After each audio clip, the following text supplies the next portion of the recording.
Good morning, everyone, and welcome to the 22nd episode of Exploring the Motherland, African News with Garth. I'm your host, Garth. The purpose of Exploring the Motherland is to promote the mission of Quest to Unite Africa. Now, if you haven't been here, I will let you know what the mission of Quest to Unite Africa. The mission of Quest to Unite Africa is to promote economic development and critical infrastructure for the benefit of the African diaspora and the African continent. We do this through four main pillar strategies. That would be cultural integration, technological innovation, business, and medical. The purpose of the show is to keep you up to date with the developments going on in Africa and how they relate to our mission and how we just continue to see the opportunities that present themselves for us to create strategic partnerships to benefit the African diaspora and our brothers and sisters on the continent. Without further ado, let's start. ECOWAS extends grace and hope of keeping Sahel states. In the economic community of West African states, ECOWAS has extended the grace period for 3 Sahel states to reconsider the decision to withdraw from the regional bloc by 6 months. Basically, they extended that grace until January 29th, 2025. And I will put a link to the article in the chat so you can follow along. However, at a summit in Nigeria's capital, Abuja, on Sunday, the leaders extended the due date to July 29th. So originally, they were going to give them until January 29th to January 29th of next year to reconsider joining, but they've extended it. I can only guess why, because ECOWAS is crumbling as we speak.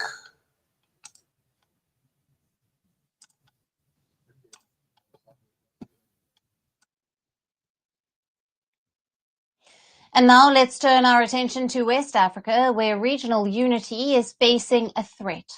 On Sunday, West African leaders met in Nigeria's capital, Abuja, for the ECOWAS summit.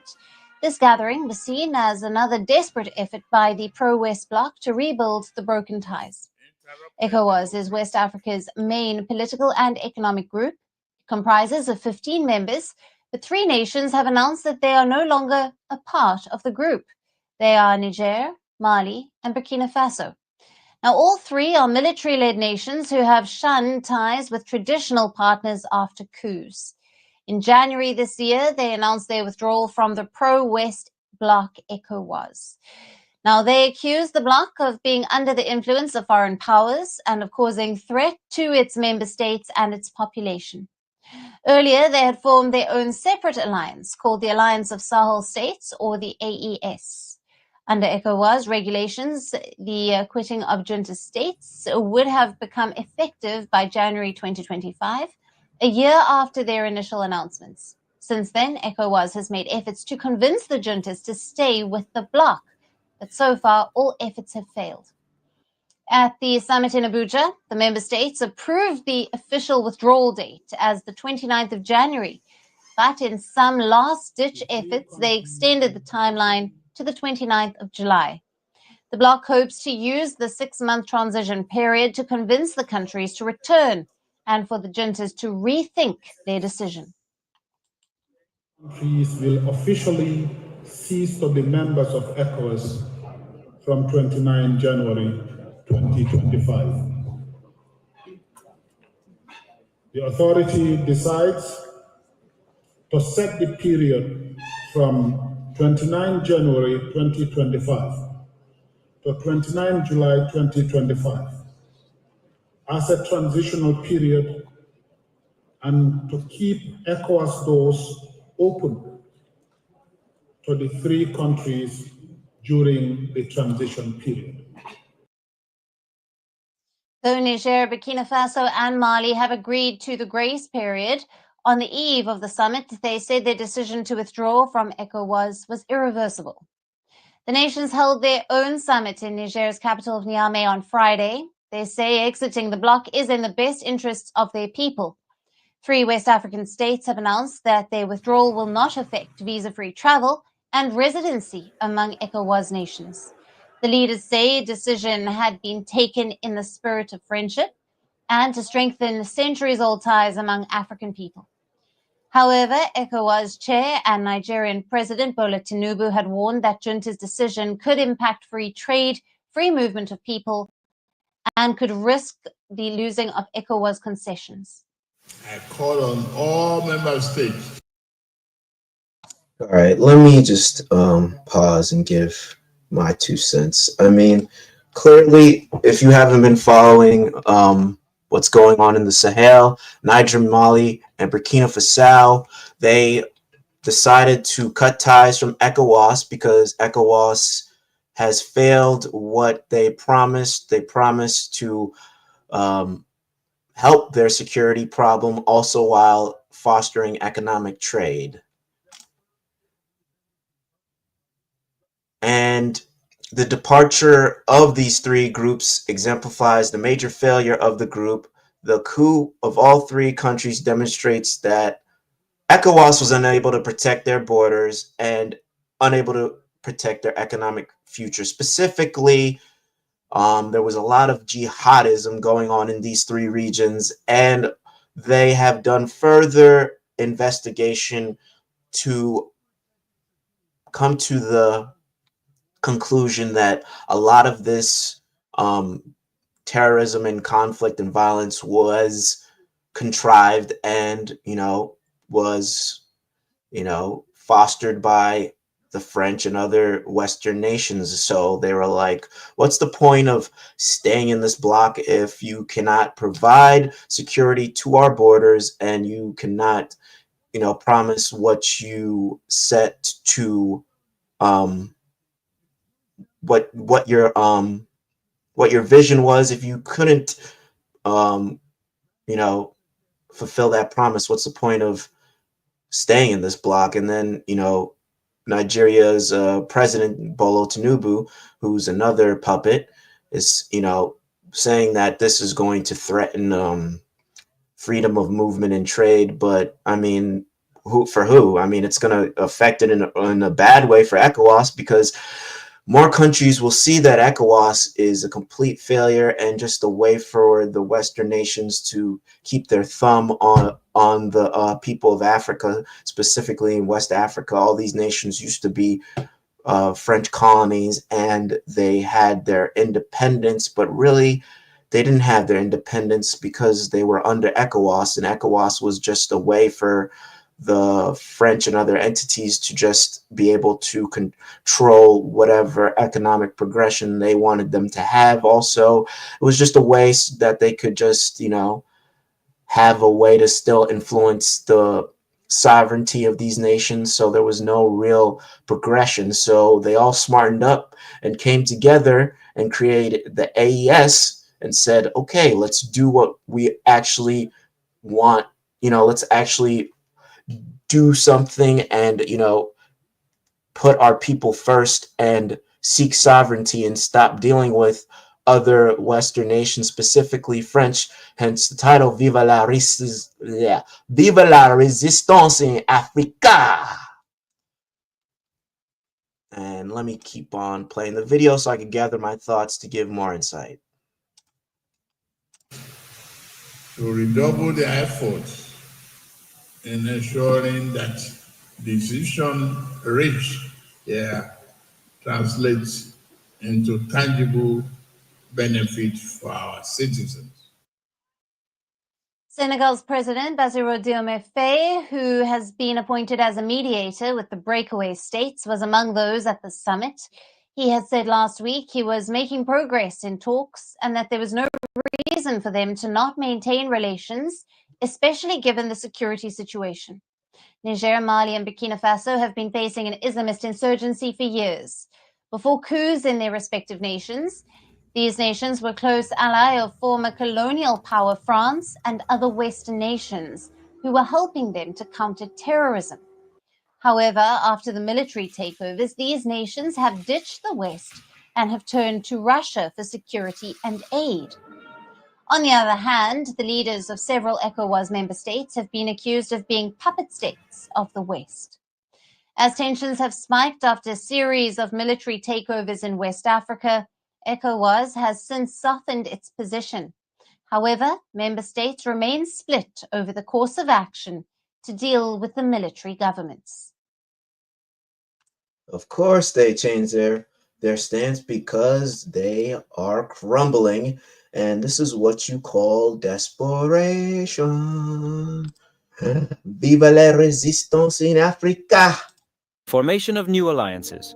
In response to their departure from ECOWAS, Burkina Faso, Mali, and Niger formed the Alliance of Sahel States, AES, to enhance security cooperation among themselves, moving further away from traditional ECOWAS and Western alliances. Hey guys, as you're watching this video, our vision is to reach 500,000 subscribers. Hit the subscribe button. Yeah, Brother T, I heard that. That could be possible, but a lot of stuff isn't substantiated. There's a lot of information that is being, shadow banned or, censored about what's going on in the continent. But I could tell you that in this next upcoming article and clips that Ivory Coast is definitely kicking out the French troops, and that's been silenced as well. I know that Chad is also kicked out the French as well. You can look that up. Liberia is also another ECOWAS nation, and there's turmoil in that nation as well. So a lot of the stuff could be substantiated later, but the best source you can find a lot of this information is from our brothers and sisters on the continent, because they know and they are on the ground, and they are,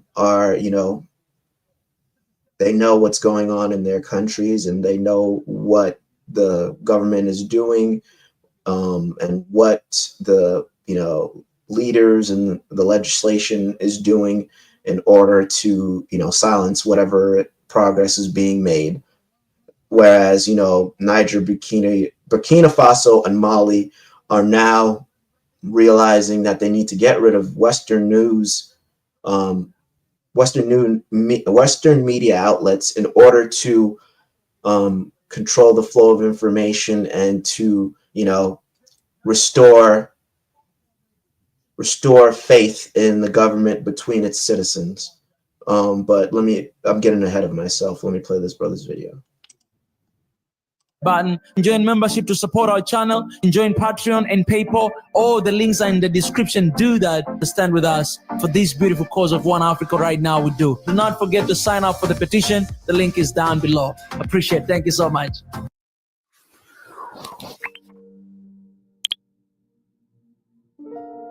The 66th summit of ECOWAS, or the Economic Community of West African States, is getting underway with Mali, Burkina Faso, and Niger notably absent.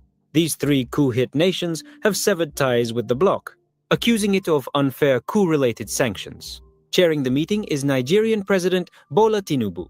Senegal's President Bassirou Diomaye Faye is set to report to the bloc, after he mediated with Mali, Niger, and Burkina Faso at the previous summit. Among the topics on the agenda are regional security, challenges, and the payment of community levy by member states. Ministers are also expected to discuss the implementation is the ECOWAS trade liberalization scheme, which entails free movement of people and goods. Currently headed by Nigeria, ECOWAS is more important than ever, with the region's stability being thrown into danger by coups and security crises. With around a dozen members, including Benin, Ivory Coast, Ghana, and the Gambia, the bloc was founded in 1975.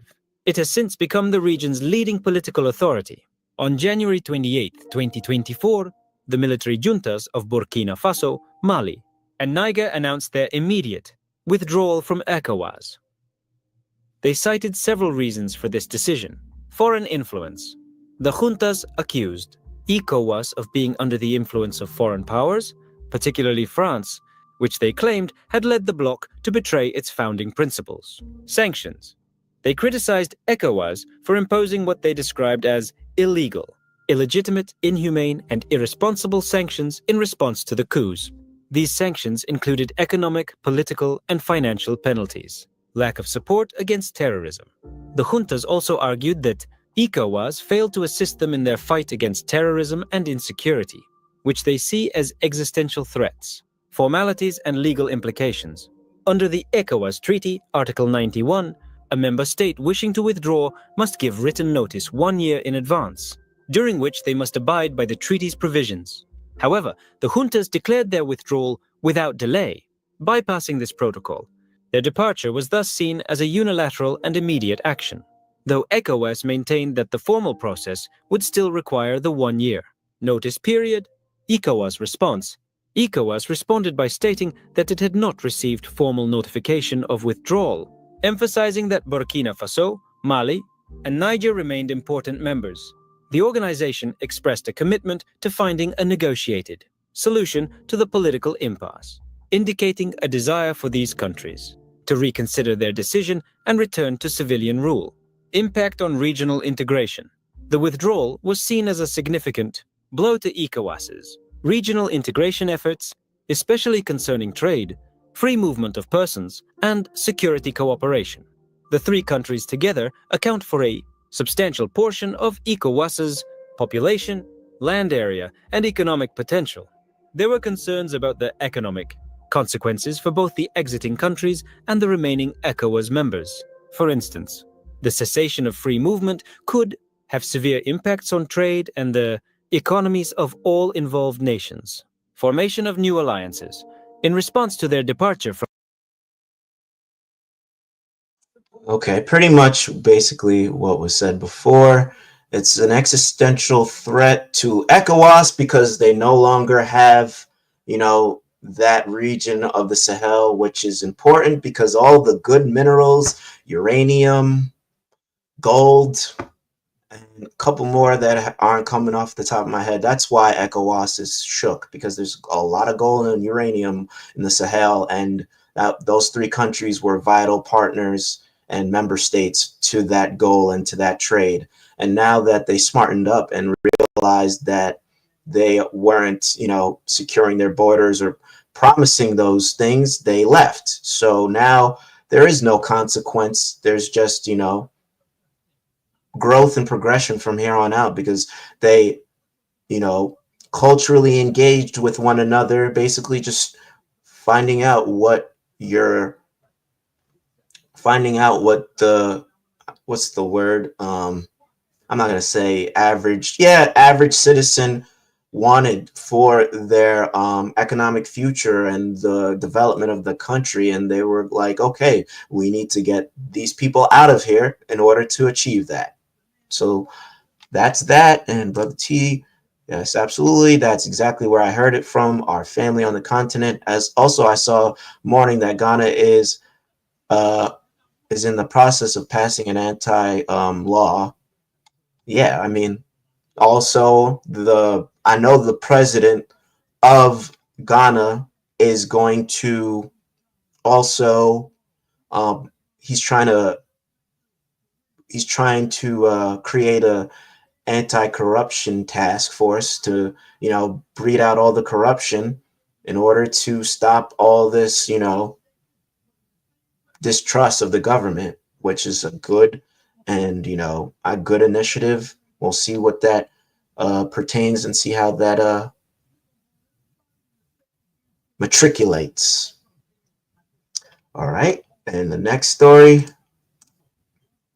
Niger bans BBC for spreading disinformation. Exactly what I'm saying. So we hear all the news and all the propaganda that is being promulgated by the West in order to cause tension, distrust, and basically conflict and turmoil within these states in order for them to be economically insecure and, to thwart their progression. And they've been doing this on purpose. And again, Niger has smartened up, and they have said we need to take control of our own public relations and create an initiative where we can have more trust between the citizens and the government.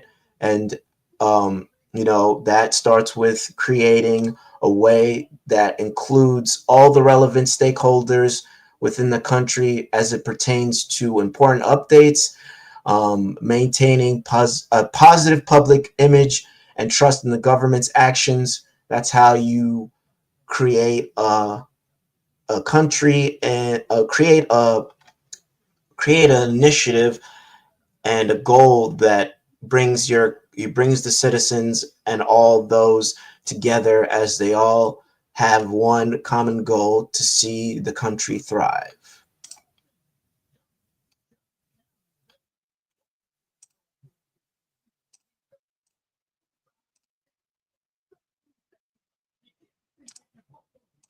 Okay, fellas, it's always a great pleasure to have you. The Nigerian government has just kicked out BBC off the platform, suspended for 3 months for spreading fake news.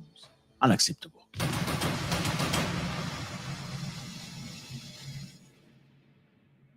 What's up, everybody? I hope you're doing good. It's a beautiful day. Thank you very much for stopping by. You are very much appreciated. Oh, it's always a great pleasure to talk to you, fellas. And I see you are coming to the party, and we appreciate that. Your first time, my name is Zach. I don't know who you are, but if you watch till the end of this video, we're certainly going to love each other. Okay? So here we talk about Africa. We talk about issues we see on the land, the motherland. We talk about it there.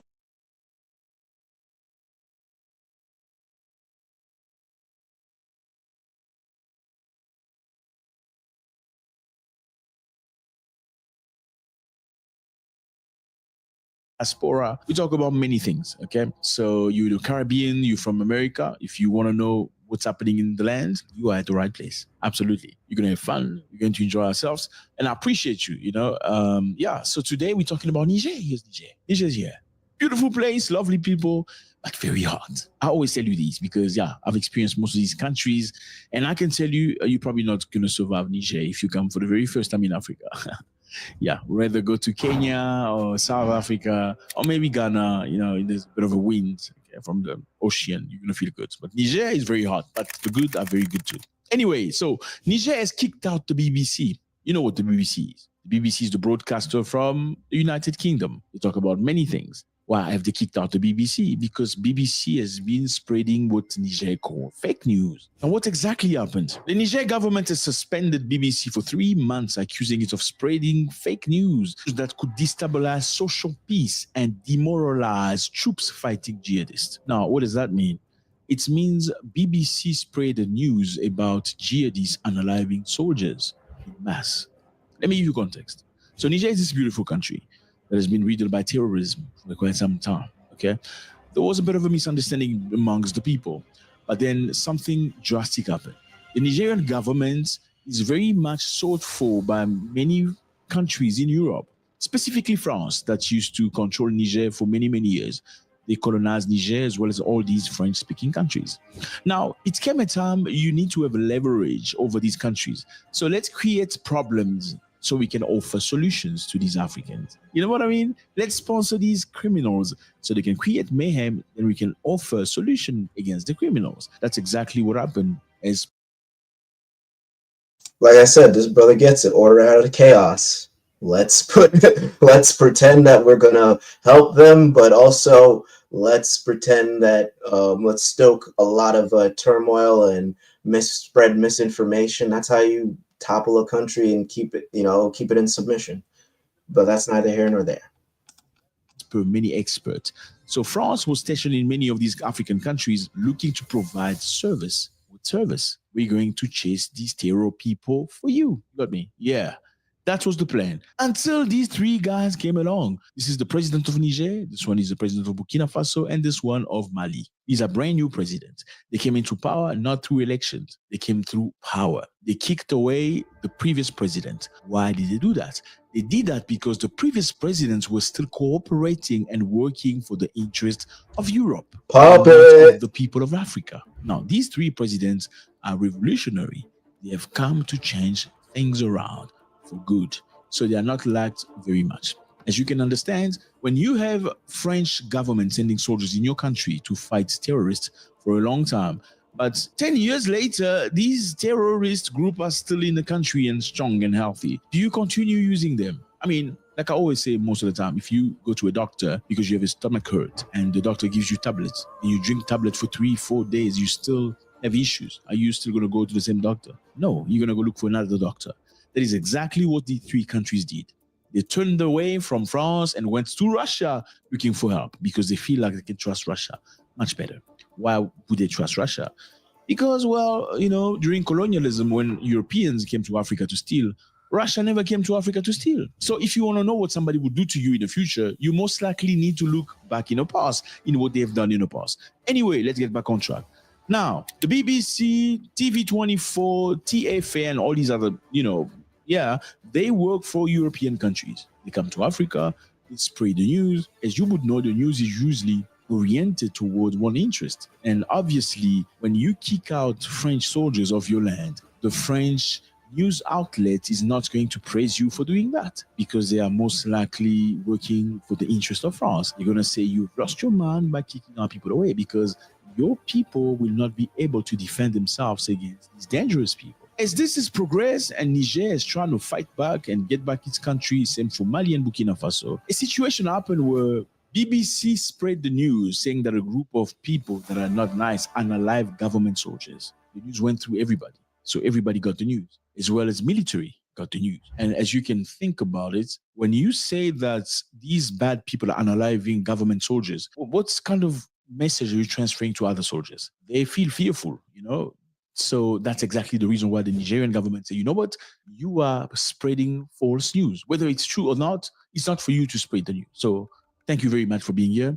Now you're going to be suspended for 3 months. And the suspension for 3 months is just an announce.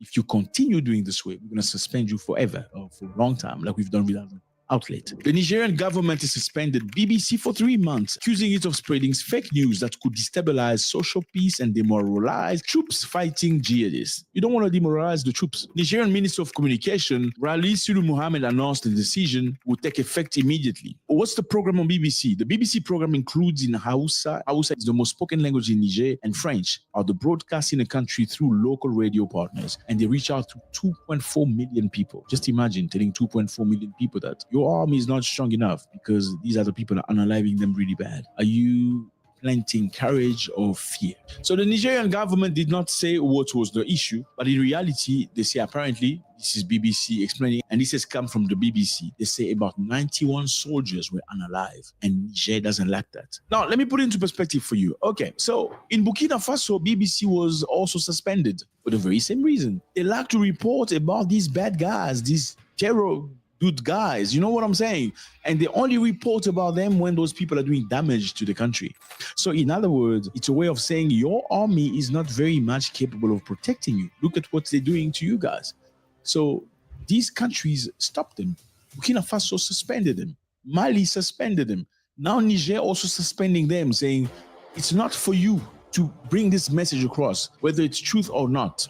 Now, fellas, we need to understand what's happening here.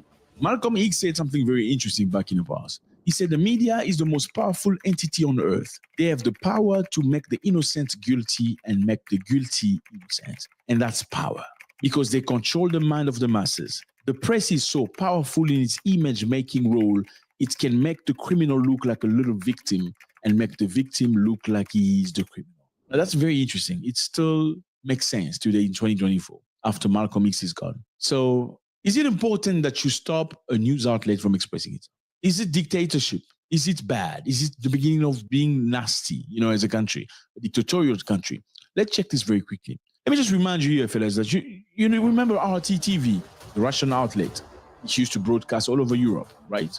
Well, after the war in Ukraine started, they stopped broadcasting because whatever narrative RT was displaying was not going well with the narrative the Europeans were posting. It was going against each other. And the European, instead of allowing the people to make their own choice as adults, saying, okay, you are adults, you can watch us and you can watch RT and decide whichever you want to watch, they decided for the people by blocking RT from broadcasting in Europe. In another unprecedented step, we will ban in the European Union the Kremlin's media machine. The state-owned Russia Today and Sputnik, as well as their subsidiaries, All right, so you could watch the rest of that video. I could care less what the Europeans have done. We know why they did it. They did it to protect their propaganda machine. You know, a lot of these Russian well, I'm not going to say all that, but we see how important the flow of information is and how it could be used to either uplift the nation or, you know, cause dissension and mistrust in the nation. And of course, United Africa could help with Niger or Burkina Faso or Mali with their public relations and how they can have their media news outlets be more forthcoming, and you know how they disseminate information in order to help with the goal of economic progression and critical infrastructure. As brother said, if you the media is so powerful, it can make a villain look like a hero and a hero look like a villain. So the flow of information and controlling your media outlets are vital to the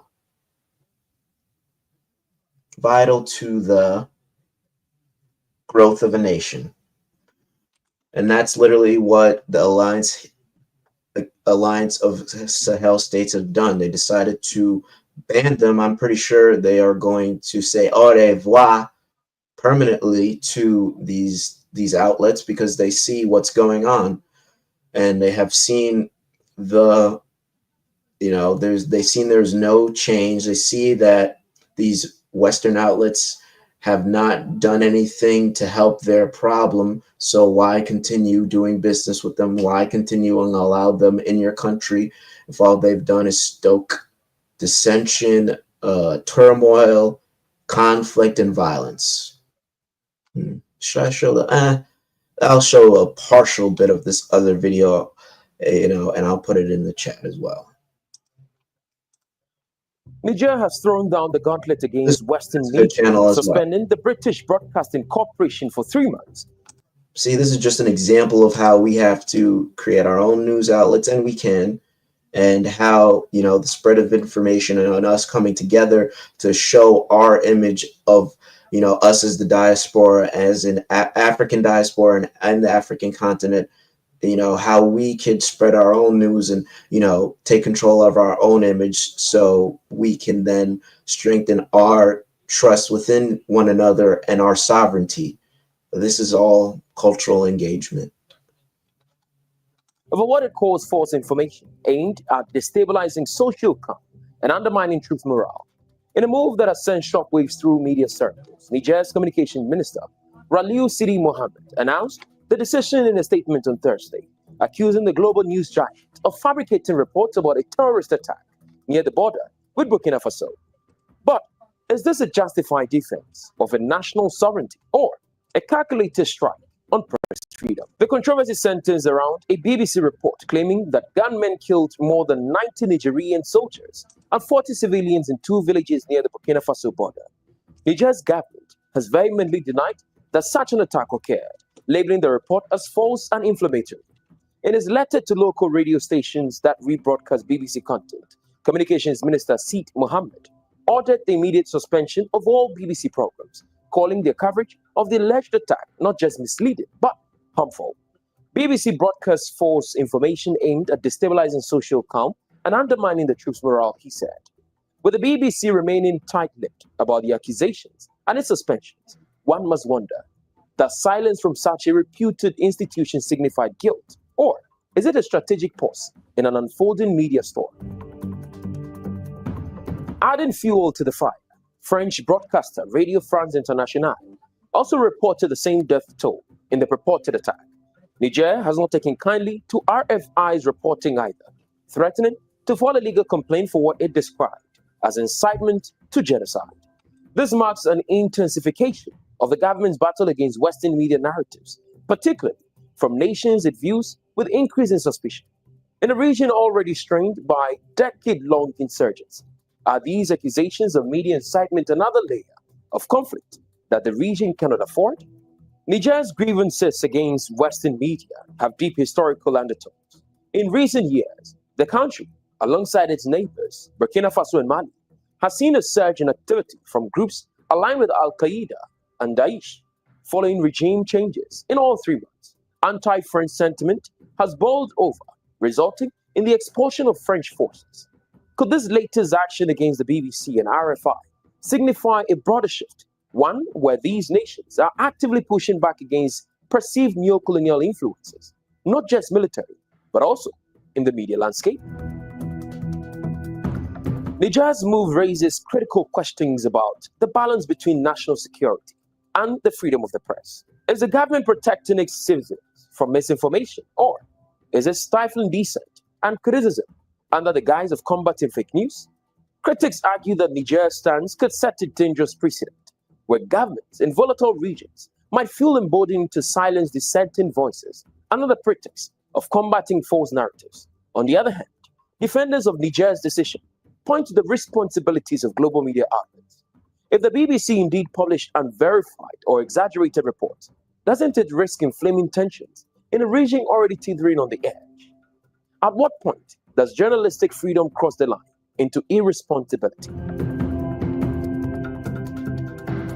Many Pan-Africanists also see Niger's decision to suspend BBC as a bold declaration of sovereignty and a long overdue stand against the unchecked dominance of Western media narratives.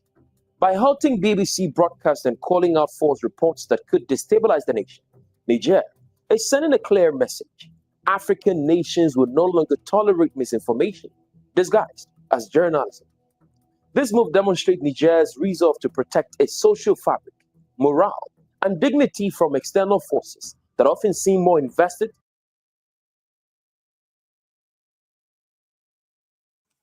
Exactly, Brother Evan. Celebrating African resistance. Ooh la la, c'est bon. I have no clue what that means, but Vive la résistance in Africa. Next article. The résistance. Moscow reacts to French troops exiting Ivory Coast. I'm telling you, family, I had to scour the deep interwebs to find this article, because they are not having it. They just are not allowing people to know what's going on in Africa. Just give me 1 second here.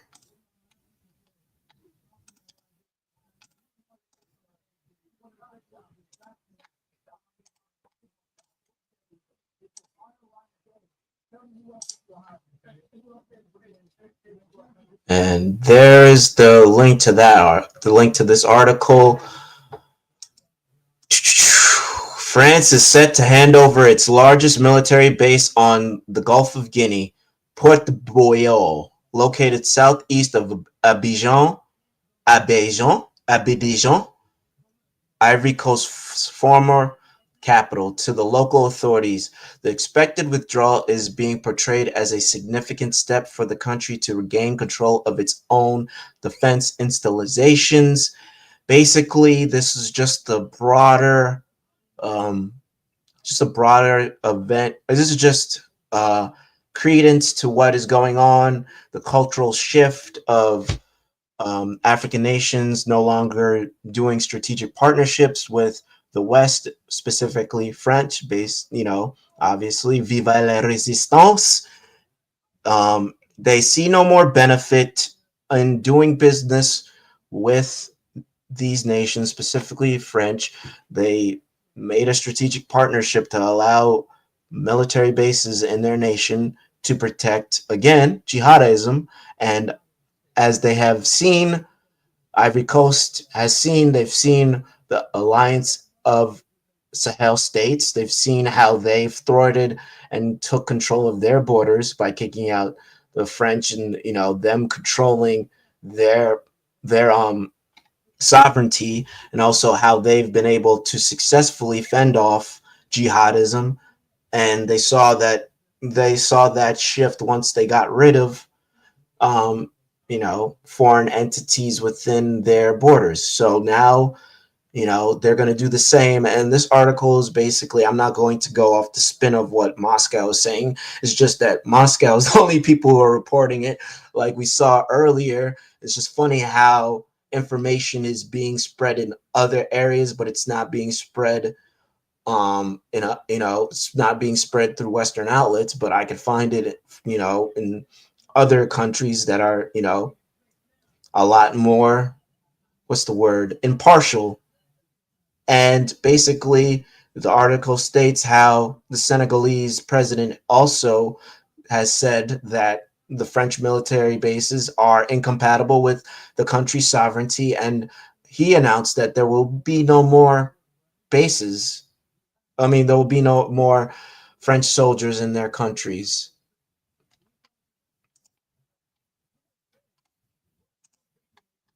Apparently, France is being kicked out of Côte d'Ivoire. This is shocking. They used to be best friends.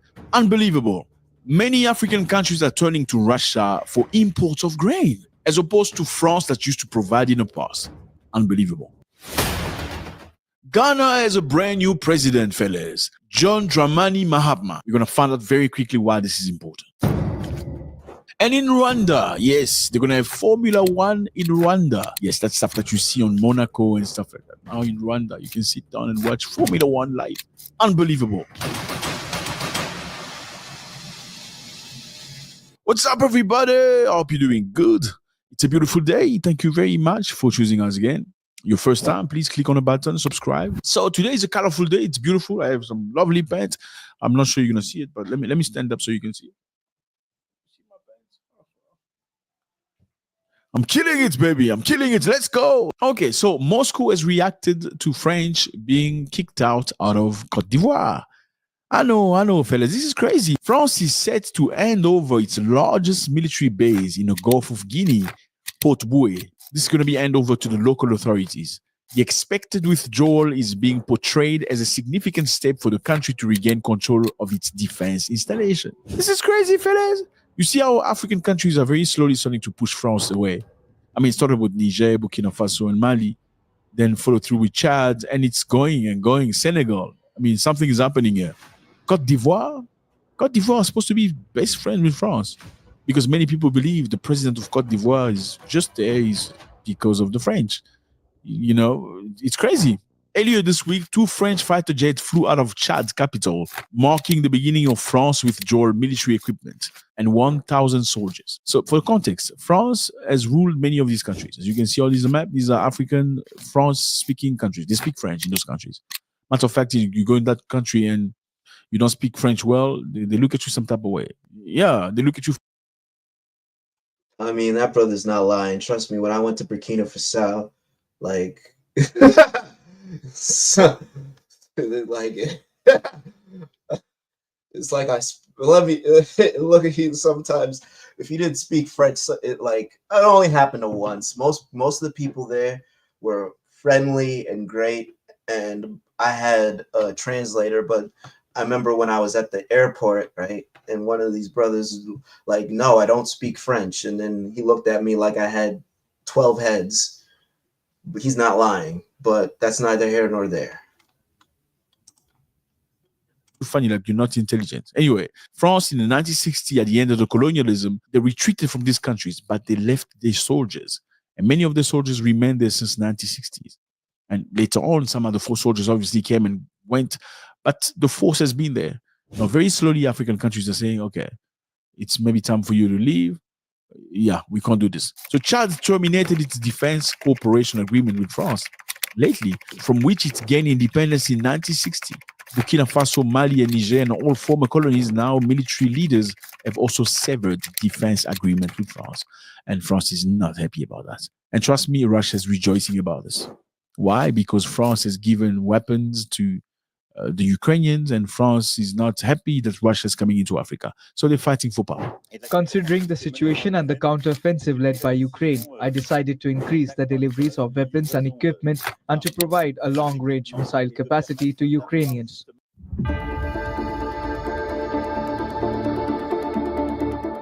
So, fellas, Russia has become the biggest supplier of grain in Morocco. This is crazy. Something is happening here because back in time, France had historically been the primary wheat exporter to the North African nation, whose domestic production has reportedly been hampered by severe drought. Fellas, I don't understand why Africans need to beg food. I mean, I'm sorry, begging for food.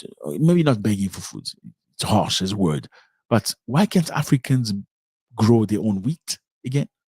I mean, we have land, we have the rain, we have water, we have everything. Why can't African countries grow this stuff and export to other African nations? You know, this is shameful because the last time African president went to Russia. See, this brother understands. This is an opportunity for us to come together and help one another and help, cultivate food, agriculture.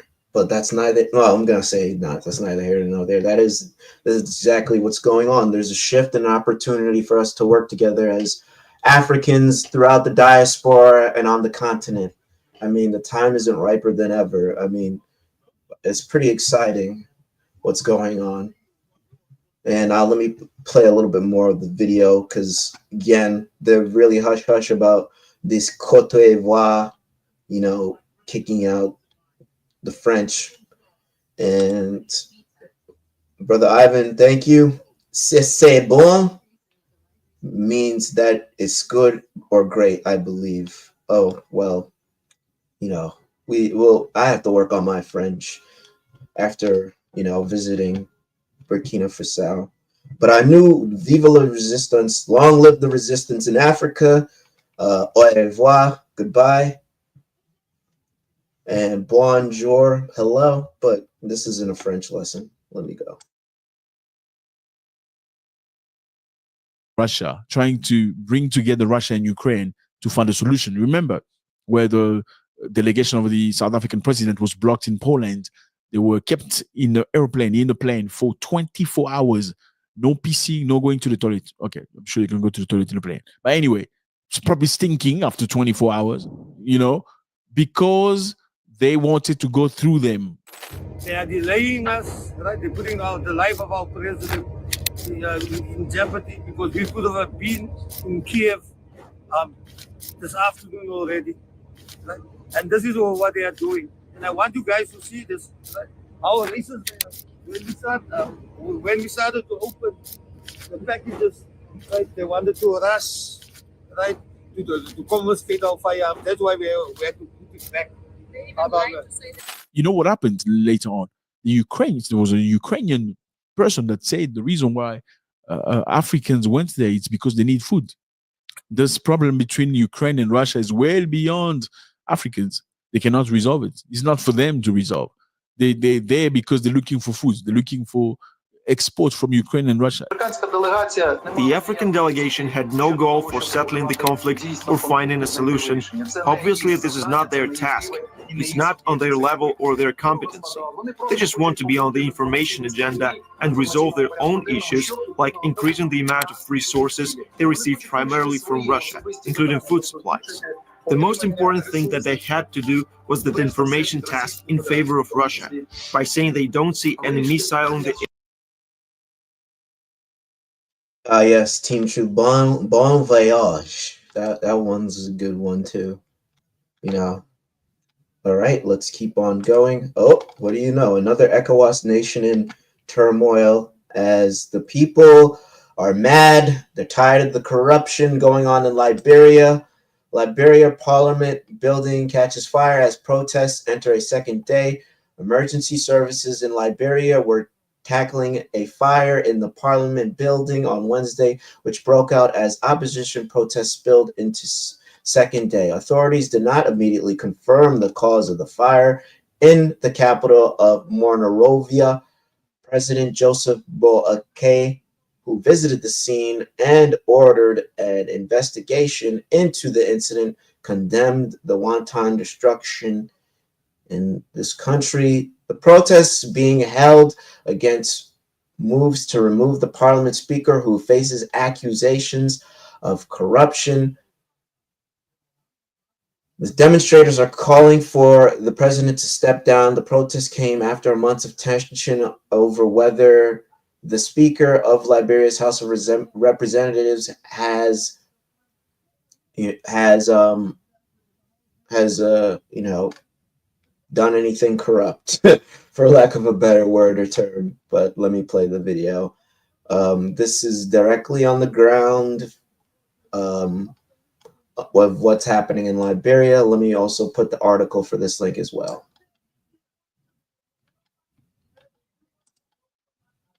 Air.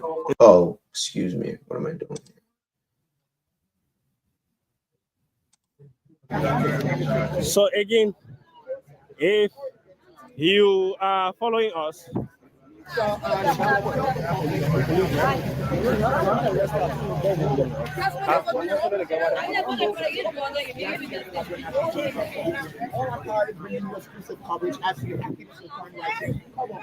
so we were really prepared for this. We got prepared for this. Today, we were informed yesterday by Representative Safoko that there was going to be a massive protest at Central Monrovia. And then today, police, the Liberia National Police, are invaded the protesters. As you can see, Monrovia is currently calm. The city is ready that kind of way. Many, as you can see, many of the officers, they are posted to actually bring you live happenings with regards to what is currently unfolding in Liberia. And the situation here is a little bit calmer than it was.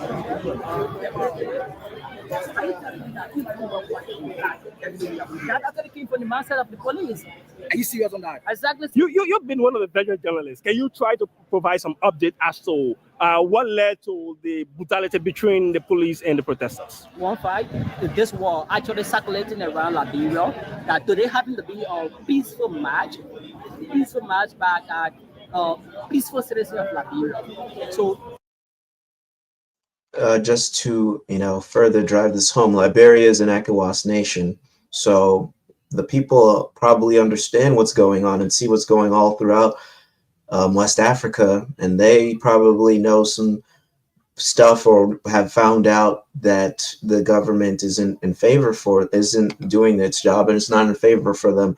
So, you know, they again protested, you know, peacefully, but obviously the government has used the force of the police to discourage them.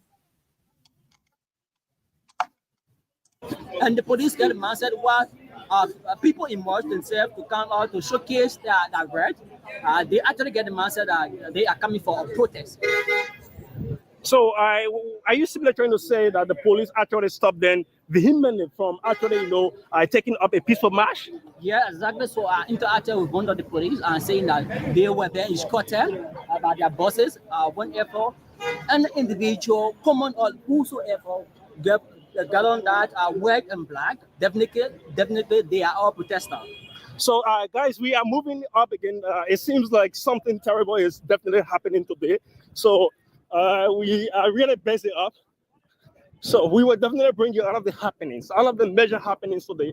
It's unfortunate we can bring you media live press briefing today because we are in the street.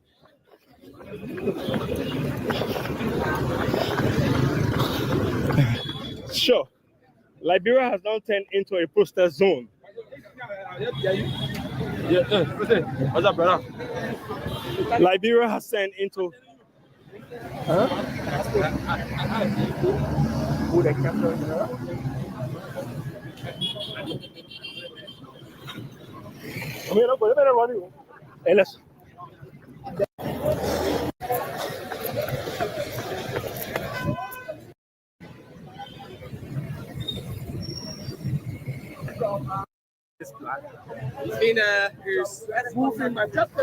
the IG is in his black, and we've been told by security forces whenever the IG definitely places on a black, it means that he is prepared to actually move on any danger or any atrocity that may actually intervene. As you can see, he has been guarded by his lieutenant, and the police are actually the police are moving as if.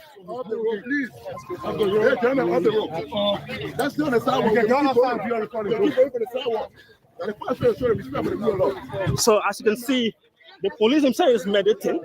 It isn't actually easy due to the mandate. Due to the mandate, General. I say you.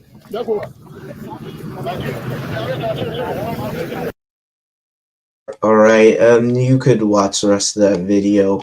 I mean, Kenya had its protest. Nigeria, another ECOWAS nation, had its protest. In Nigeria, there's a lot of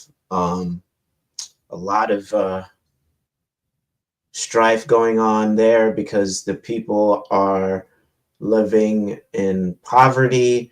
The gas subsidies, fuel is a problem in Nigeria.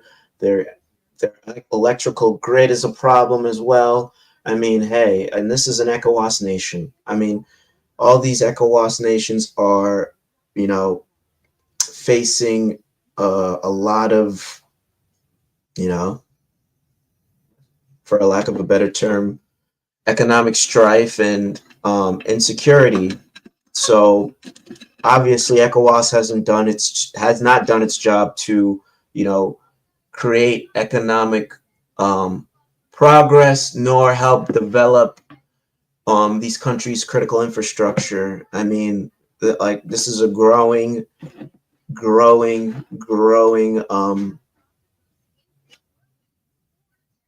movement to get rid of corruption, and they understand that source of the corruption is the West, particularly France. Let me look this up. Do they speak French in Liberia?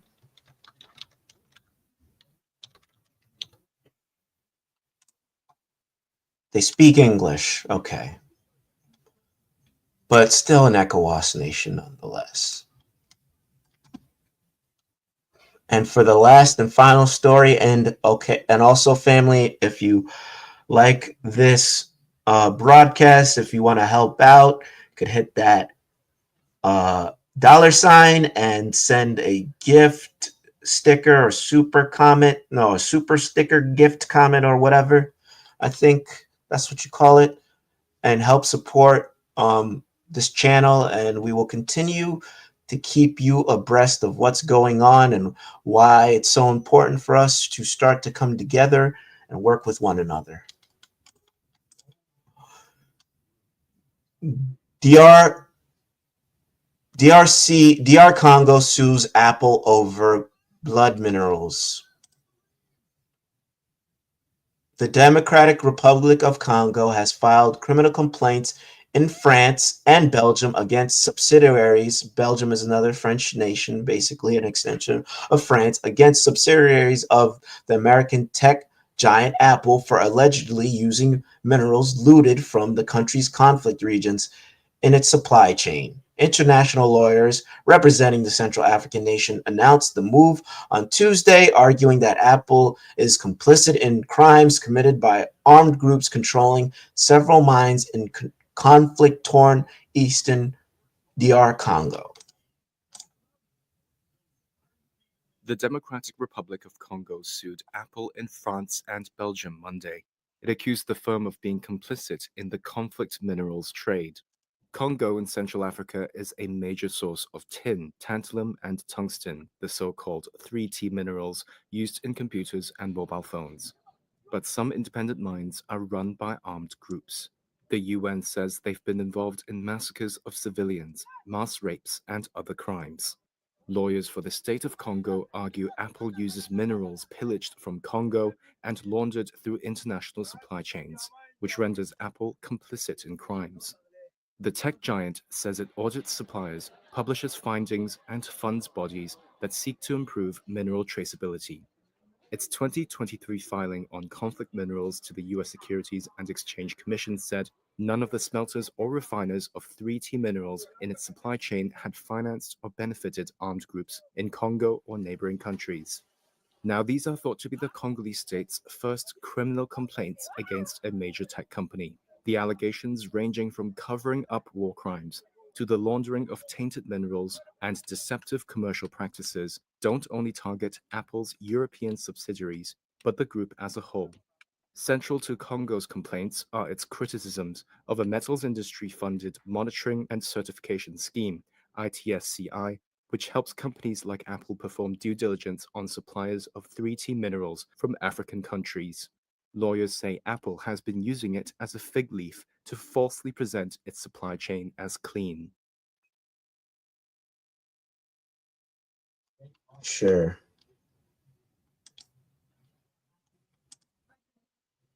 DRC no longer wants the Apple French subsidiaries to have access to strategic minerals, that being tin, tantalum, and tungsten. These are the minerals created to, create our iPhones and our MacBooks and all that good stuff.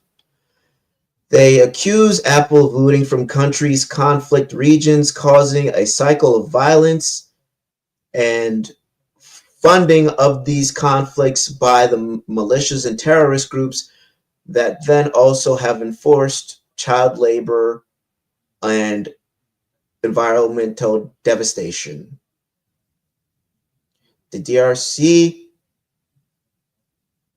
no longer sees the beneficial, the benefits of allowing allowing Apple, specifically the French subsidiaries in Belgium and France, to continue to allow them to mine, because they see that they have caused more instability, and they continue to lose out on capitalizing on these minerals and allowing the export of these minerals by allowing these subsidiaries to continue what they're doing. They lose money, lose tax revenues, and all this stuff that would help the DRC come out of its conflict and come out of its instability.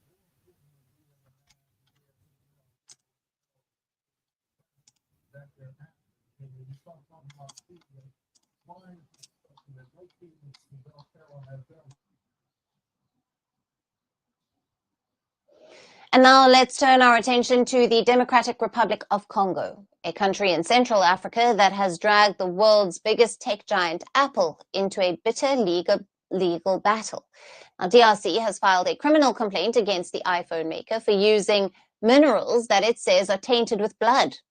The Democratic Republic of Congo sued Apple in France and Belgium. It has accused the firm of obtaining minerals through unethical mining practices from the country. Central Africa's DRC is a resource-rich nation. It is a major hub of key minerals like tin, tantalum, and tungsten, and these are called the 3T minerals and are also very essential for making computers and mobile phones. But these minerals are concentrated in the eastern part of the country, which has been an epicenter of fierce conflict for years. The unrest has resulted in mass deaths and displacements. Now, the region, comprising of provinces of North Kivu and South Kivu, is the site where more than 120 armed groups are active. They also reportedly run some independent mines. The DRC accuses these groups of seeking a share of the region's resources while carrying out massacres. Now, the most prominent group among them is the M23 rebel group, which has been fighting the DRC army since 2012. The group is accused of being backed by Rwanda. According to the United Nations experts, these armed groups, including the Rwanda-backed M23 rebels, sustain themselves and buy arms with the proceeds of exports of these minerals. DRC says the competition for these minerals is one of the main drivers of the conflict. Hence, it calls them blood minerals. Now, the DRC accuses Apple of making iPhones through these blood minerals. It says that the tech giant illegally purchases minerals smuggled out of the conflict-hit east into Rwanda. It says in Rwanda, their origin is allegedly obscured, so they can find their way into the global technology supply chain. Rwanda, however, denies benefiting from the trade. Earlier this year, DRC had issued a formal notice to Apple, threatening a legal action if it continues with the alleged practice. The tech giant had then responded by saying that it has found no reasonable basis that any mineral in its supply chain is directly or indirectly financed or benefited armed groups in the DRC or an adjoining country. But now the DRC has launched a legal battle against Apple. It has specifically chosen France and Belgium to file the case because of their perceived strong emphasis on corporate accountability. However, the complaints make allegations not just against the local subsidiaries, but against the Apple Group as a whole. Judicial authorities in France and Belgium will decide whether to investigate the complaints further and bring criminal charges. While conflict in DRC ropes in foreign players and big firms, the fighting continues to devastate civilians in the country. The ongoing peace talks between Rwanda and the DRC, mediated by Angola, have been abruptly cancelled. As per the DRC, the deadlock comes over a Rwandan demand that Kinshasa hold direct dialogue with the M23 rebels. The agreement was practically 99% negotiated and an understanding was reached on the key issues, of which there are three. The first key issue is the disengagement of forces, the second key issue is the neutralization of the FDLR, and the third key issue is the question of the M23 group. The rebels have again launched attacks against army in the east and have gained more territory. The Democratic Republic of Congo has accused the rebels of unlawful killings. The conflict has not just displaced 2 million people. The humanitarian crisis that it has triggered is depriving DRC of reaping the benefits of its vast mineral wealth.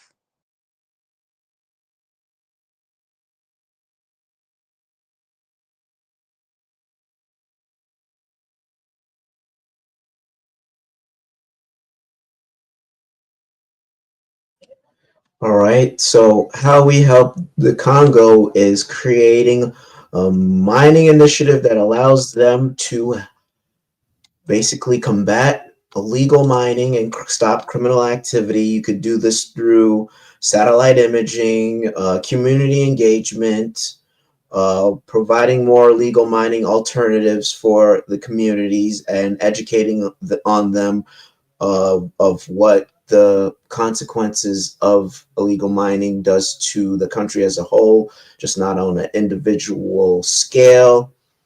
And, you know, this would help combat whatever's going on. And then once they have stopped illegal mining, they'd be able to expand their operation, and they would also be able to capitalize on their minerals instead of letting foreign entities such as Apple come in and, you know, basically take whatever they want for free, or use whatever